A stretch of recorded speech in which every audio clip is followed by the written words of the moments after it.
السلام علیکم دوستو، مجموعی طور پر بات کی جائے تو گلگت بلتستان کی عوام میں الیکشن سے قبل مایوسی بھی ہے اور امید بھی۔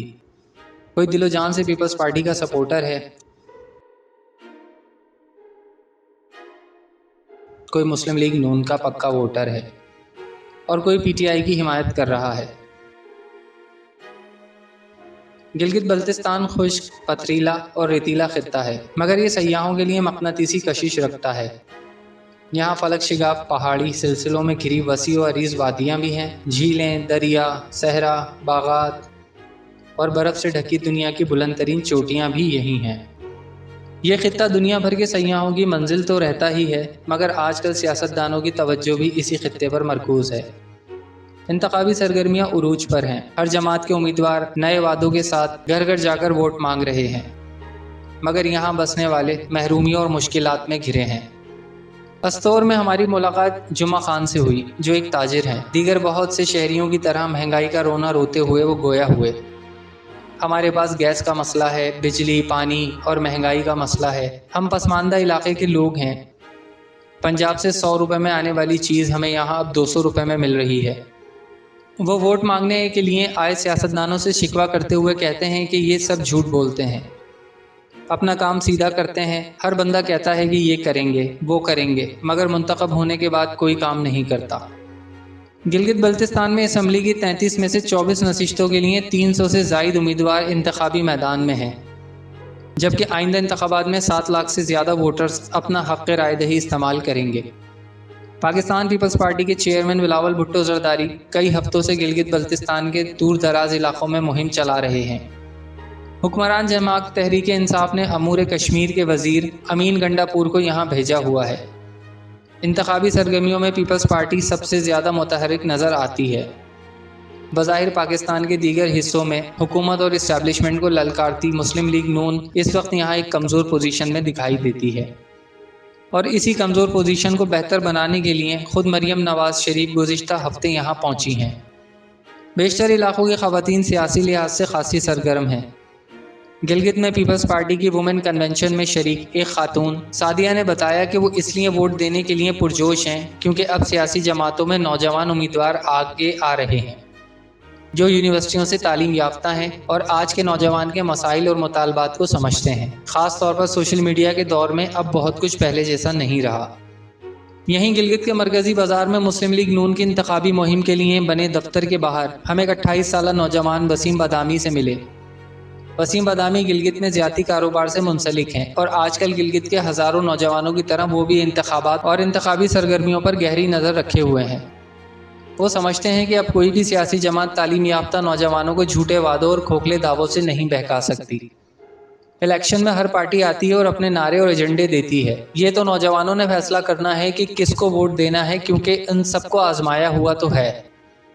وہ کہتے ہیں کہ اس بار وہ مسلم لیگ نون کو ووٹ دیں گے اور اس کی وجہ وہ مریم نواز شریف کا وفاقی حکومت کے خلاف اعلان جنگ بتاتے ہیں۔ وہ کہتے ہیں کہ وفاق میں حکومت نے 1 کروڑ نوکریوں کے وعدے کیے تھے، مگر جو نوکریوں والے تھے اب وہ بھی بے روزگار ہیں، یعنی نوجوانوں کو تو پھر دیوار سے لگا دیا گیا ہے۔ نون لیگ کی حکومت کو بھی آزمایا ہوا ہے، تو ابھی آنے والے دنوں میں دیکھتے ہیں۔ میرے خیال میں تو جو نوجوانوں کے لیے آواز اٹھائیں گے ہم انہی کے ساتھ ہوں گے، چاہے وہ کسی بھی سیاسی جماعت سے ہوں۔ دوسری طرف یہاں پاکستان تحریک انصاف کی مہم بھی جوش و خروش سے جاری ہے۔ اس بارے میں یہ رائے ہے کہ پی ٹی آئی کو ووٹ دینے سے علاقے کو فنڈز ملیں گے اور ترقیاتی منصوبے آگے بڑھیں گے۔ یہاں روایت رہی ہے کہ جو جماعت وفاق میں حکومت کر رہی ہوتی ہے اس جماعت کو یہاں زیادہ ووٹ ملتے ہیں اور وہ گلگت بلتستان میں حکومت قائم کرتی ہے۔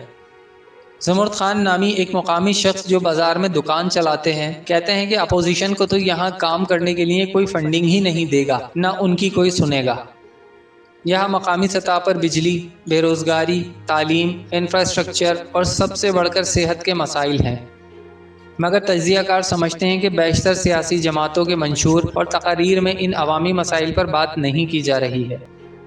گلگت میں سینئر صحافی شبیر میر نے بھی بی بی سی سے بات کرتے ہوئے کہا کہ گلگت بلتستان میں اس کی حکومت بنتی ہے جس کی وفاق میں حکومت ہو۔ حتیٰ کہ سیاستدان بھی یہی دیکھتے ہیں کہ وفاق میں کس کی حکومت ہے تاکہ یہ اس پارٹی کو جوائن کر لیں۔ خیال رہے کہ مسلم لیگ نون کے نصف درجن سے زائد رہنماؤں نے انتخابات سے پہلے نون لیگ کو خیر آباد کہا ہے۔ اور ان میں سے بعض نے پاکستان تحریک انصاف میں شمولیت اختیار کر لی ہے، جبکہ بعض آزاد امیدوار کے طور پر الیکشن لڑ رہے ہیں۔ پی ٹی آئی میں شامل ہونے والوں میں مسلم لیگ نون کے موجودہ گلگت بلتستان اسمبلی کے اسپیکر بھی شامل ہیں۔ شبیر میر کہتے ہیں کہ پی ایم ایل این کا ووٹ کو عزت دو کا نعرہ ٹاؤن ایریاز میں لوگوں کو متوجہ کر رہا ہے۔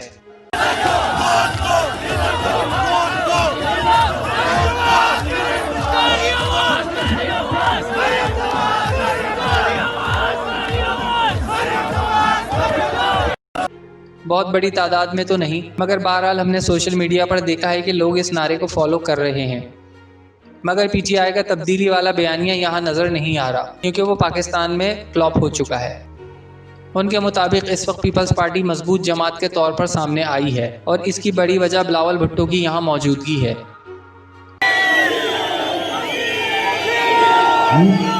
نعرے تکبیر، نعرے رسالت، نعرے حیدری، نعرے بھٹو۔ یہاں بعض علاقوں میں سخت سردی ہے اور درجہ حرارت نقطہ انجماد سے بھی نیچے ہے۔ بلاول ان جگہوں پر بیٹھے ہوئے ہیں اور ان کے جلسوں میں کتنے لوگ اکٹھے ہو رہے ہیں یہ بھی ایک بڑا انڈیکیٹر ہے۔